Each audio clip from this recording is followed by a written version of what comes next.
I, 39, lost my late wife 6 years ago. I have a 16-year-old son Daniel and I recently got engaged to my fiancée of 2 years. Her mom and I aren't on good terms because of how she behaves. She's a controlling, self-centered, Dolly Parton wannabe. I learned to ignore her crap, but she's been annoying Daniel and criticizing his personality regularly. He's a private kid and still hasn't gotten used to the new family dynamic, but he's in therapy and is doing fine. She keeps diagnosing him left and right, calling him antisocial, autistic and other crap. Fact is, Daniel is a shy, well-mannered kid, but people confuse that with being antisocial. Mother-in-law tried several times to force Daniel to open up by embarrassing him with personal questions on family dinners and test his personality type. I've realized the effect her behavior had on Daniel, so I gave him the choice to no longer be in the same room and house as mother-in-law, and he appreciated this a lot. Mother-in-law didn't like that Daniel kept his distance and no longer visits, and kept whining about how spoiled he will become for her daughter to deal with. I told her to stop bringing it up, but she cried, "I'm just doing this for Danny." Last week she visited unexpectedly wanting to say hi to Daniel. After Daniel greeted her, he went into the bathroom and she went into the living room with my fiancé. I was in my bedroom when Daniel came and said his journal was gone. We looked for it, but didn't find it. I asked my fiancé, who was alone in the kitchen, but didn't see it. I paused for a second to ask where mother-in-law was. My fiancé said in the living room, but I saw her coming down the stairs. I asked where she was, she said the bathroom. I saw her purse in hand, so I bluntly asked if she took Daniel's journal. She looked offended and called for my fiancé when I insisted on seeing inside her purse. She wanted to leave, but I didn't let her. Fiancé told me to stop it, but I insisted, and the journal was there.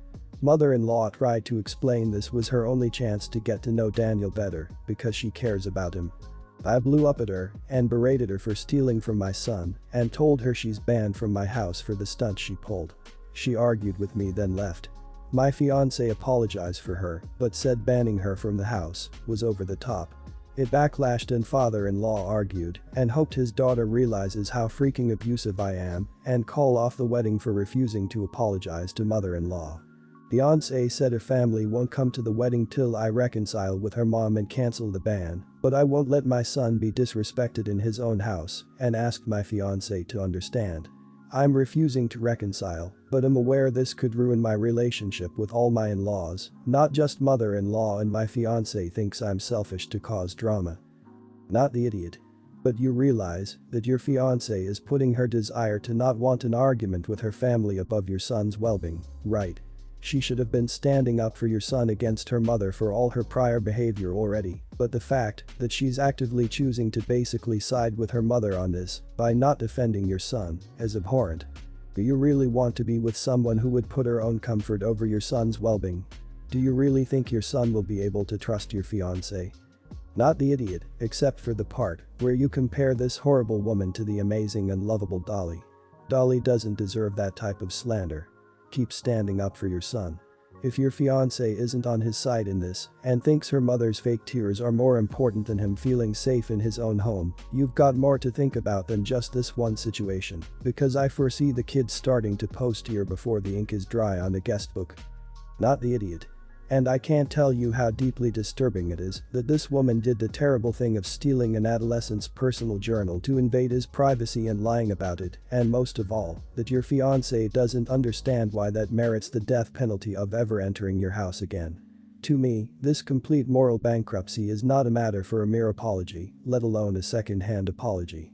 I can't imagine how amazing your fiancé would have to be for you to be willing to have a permanent connection with his family. I, 35, was married to Zoe, 32, for 6 years. We got a divorce at the beginning of last year. She had thought I was cheating, I wasn't, and cheated in retaliation. I found out and ended things immediately. We didn't have any kids and the house was mine, so it was a really quick process. Zoe didn't take the divorce well. She wanted to work on things. I believe that there's no coming back from infidelity like that. She told everyone she knew that I had given up on our marriage and abandoned her.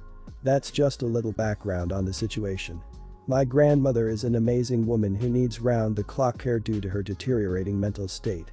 Physically, she's probably healthier than any of us. But she has trouble remembering things if she took meds, shut off the stove, etc. She lives in a really great group home and I see her often. After our divorce, Zoe asked if she could keep visiting my grandmother and I said yes. However, I began to realize that Zoe was using my grandmother as a tool to get back in my good graces. She was giving my grandmother framed photos from our wedding to keep on her bedside. She would tell her stories as if the two of us were still married. She would give my grandmother messages to give me, Zoe told me to tell you're the love of her life, etc. It happened for a short time before I contacted Zoe and told her to stop. It was confusing and frustrating for me and my grandmother when I had to constantly be reminding her that Zoe and I weren't married anymore. Zoe stopped for a while and the only issue we were having was that she'd happen to come to visit my grandmother whenever I would be there. My grandmother has a calendar on her wall where I mark down all the days I'm going to come see her. I'm pretty sure my ex was taking photos of it or something. Recently, I began seriously dating a woman, Claire. On my last Zoom call with my grandmother, she was extremely agitated and when I asked her why, she said she was extremely upset to hear from Zoe that I was throwing away our relationship to date an underage floozy. My girlfriend is 28 and a paralegal. I had told my grandmother about her a few weeks ago and she had been extremely happy for us. I called Zoe and told her she wasn't allowed to visit my grandmother anymore. I called her home and told them not to accept calls or visits from her. My ex-wife says I'm depriving her of a woman she sees as her own blood. I say that this is the last time I'm going to have her emotionally manipulate my grandmother and upset her for Zoe's own selfish reasons. Am I the idiot? Not the idiot. You've done the right thing in protecting your grandma. This isn't about Zoe, but about keeping your grandma from being confused and agitated. It's harder for grandma to cope every day if she's getting conflicting information and can't process reality properly. Zoe is using grandma to manipulate you without caring about the consequences on grandma. That's not the actions of someone who sees her as blood, but the actions of someone who doesn't care about her at all. Not the idiot. This whole situation is a sad one because if your grandmother enjoys her visits, then it's sad to have to take them away from her because of her sick and twisted mind games. I'm really sorry she's putting you two through this and proud of you for finally putting your foot down. It might be hard, but don't give in to her demands. She lost all ties to you and your family when she cheated on you, and now she'll have to suffer. I hope your grandmother can respect and understand your decision. Good luck to you. So, the home and your family are doing everything in their power to help grandma remember things that happened. They are teaching her ways to get past memory problems, working with her on how to keep track of things, doing daily memory exercises with her. Then your ex comes in, says, no it's not like that, it's this, and destroys any work that may have been done by selling a false idea. Abuse, cruel, and not the actions of someone who cared for your grandmother. Keep her away. She is an abuser. Not the idiot. Brief intro. I own a PR comms agency, and for some reason my main clientele seems to be with well-known people over brands. This means I help their PR, how they come across to the public, cover their digital marketing etc. For me, I don't care about a celebrity. I just see them as a different type of brand and it's usually more interesting. I was in London having a meeting where one of my friends, one of a group of 5 girls I've known since school, saw me with a potential client. It was obviously work related as I had my laptop out showing her stuff and she had paperwork. My friend spotted me and came over, which was a little irritating, and I quickly got up and stopped her coming close to explain I'm in a work meeting, sorry I'll text later. She looked super pissed I didn't introduce her to the well-known person. I'll be honest, hardly knew who the woman was myself, but apparently my friend was a fan of hers. Anyway, I didn't think anything of it. The meeting finished and my friend had left already. I texted her later that day to say, you looked well, sorry I couldn't chat. And she replied, to be honest, I don't even know who you are. What even is your job? All the girls are confused now, and you were really rude for stopping me joining you. And I replied, my agency, haha.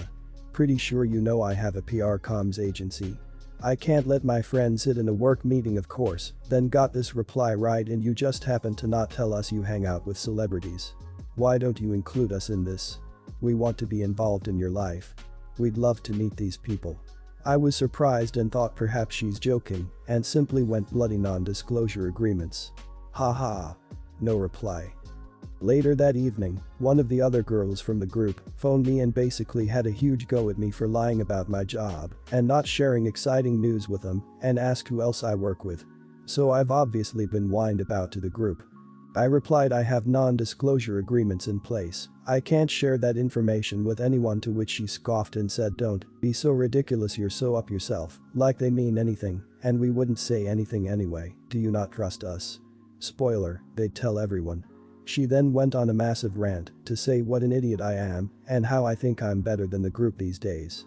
She for some reason said I think I'm above them for not updating social media. I use it as a job, it's a break to be off it. I don't share anything or boast. If I'm asked how work is, I say it's going well, thanks, still paying the bills. I never go into details as it's close to impossible without sharing anything. My biggest selling point to clients is that I never share or promote who I work with, and I really stick to it. I've now been removed from the WhatsApp groups as I'm clearly a liar and not a good friend. I feel like I'm going crazy. Am I the idiot? I'm just sticking to my contracts. Not the idiot. Good riddance. Your friends expect you to jeopardize your business and professional reputation so they can annoy a public figure trying to work. This also smacks of tall poppy syndrome. You're clearly succeeding in life, and their seething jealousy over the access you have to people they want to meet is certainly not a weight you should carry. Spoken from someone that knows they should be excited for you, not excluding you, because you have a successful career and you won't ruin it for their meet and greet entitlement. Not the idiot. It's possible you could be less cagey with your job, but honestly their reaction is ridiculous. When you explained it was a work meeting, a real friend would have said, "Oh, hey, catch up later," and leave. It's insane, they thought to sit down at a work meeting with you because of celebrity. I get not talking about your work. I hate the overemphasis people put on work and socialization. It seems insane to me to be upset you don't post work details on social media. Keep your boundaries, actual friends will respect them. Not the idiot. Do they not realize that if you tell them about it, you, 1, potentially lose your high-paying job, and 2, if there are non-disclosure agreements involved, be subject to possible legal trouble. My grandfather worked for some company that had ties to the government, and whenever I asked him how work was, he would just say it's alright, it's paying the bills, and that's it, no more, as I knew he couldn't tell me, and if they can't understand that, then they ain't good friends in the first place. I was driving to the store and my car crapped out on me. Turns out the alternator failed and the engine stalled out. I pulled over to the side of a remote road. It was cold out and I wasn't dressed for the weather without the car's heater. Dumb of me to not wear a warmer coat or think to put a blanket in my car for the winter just in case, but it was supposed to be a quick errand. I called my boyfriend, who lived very close to where I was broken down, and he didn't pick up. I texted him saying I was broken down and I needed a ride, could he help? He said no, he had a friend visiting. I said it was freezing cold and I needed to get out of the cold fast because the car heat was broken too. He said, "Can't you ask a friend, this is a bad time." I called a friend who was 35 minutes away and he got on the road right away, and we made plans to have his brother, who works for a towing company, get it for cheap the next day as a favor. We hung out for a few hours and then I went to bed early. I accidentally left my phone in his car, so when he left he took it along. The next morning, I couldn't find my phone and emailed my friend to ask if he'd seen it. He replied and said he found it in his car and he could bring it back on the weekend. I thanked him and apologized for making him make the trip twice. Anyway, I worked through the day and only checked my social media after the workday. I saw some panicked messages from my boyfriend on my Facebook asking what had happened. I didn't answer his texts for 24 hours after. The last thing I sent was, "Can you please come pick me up? It's freezing cold and I need to get out of the cold fast. The car is broken," and I wasn't picking up my phone or answering texts or social media messages. Then he went for a drive and found my car abandoned in the dirt off the side of the road. He was convinced I had been ignoring him to spite him for not leaving right away to get me. He hasn't realized how serious it was. And he had expected if I had trouble getting a friend to help, I'd call him and tell him I didn't have another option. I said I wasn't being petty, I was just trying to deal with my own crap when my car crapped out on me. And I honestly wasn't thinking about him at all after he brushed off me asking for help. He said that I was stupid for not thinking that he'd be worried to be ghosted for a day after saying I was in trouble. Am I the idiot for not telling my boyfriend I was okay after he didn't want to help me after my car crapped out? Not the idiot. If I were you, I'd dump this guy. Who leaves their SO to freeze on the side of the road in the middle of winter? Oh, and feel free to post the whole exchange on your social media. Let everyone else see just how uncaring and dismissive his response was to you. As far as you're being an idiot for not thinking he'd be worried the next day. If he wasn't worried when you first called him, why should he suddenly care the next day? And if he thinks you were dumb for not giving him an update, you can tell him that you were dumb to try calling him in the first place. Not the idiot. So when I was dating this guy that I thought was going to be the one who ended up cheating on me, my car blew a tire on the side of the road. I called my parents to help me out instead of him. After he cheated, my mom asked me about that incident and said, "Why didn't you call your boyfriend?" That was a moment that I realized that I never actually felt like I could really rely on him to be there for me. It was also a moment I realized that it's a deal breaker for me. So you need to take a look at this seriously and ask, will this guy be there for you? My boyfriend plays games with some of his friends from college and they get really intense about it, like yelling in frustration. It bothers me a lot. I grew up in a rough home and I don't like that environment of screaming and cussing and anger in my home. I've told my boyfriend this and he says he's not really mad, it's just a game, it's just the way he connects with his friends who are competitive people. But to be honest, it bothers me a lot. Last week, I had been napping and I heard a holler and I was immediately woken and feeling panicked. I of course quickly remembered where I was, but I was upset. I really just don't want those energies in my home. I went downstairs and told my boyfriend to stop hollering at home because it's stressing me out. And he kinda brushed it off.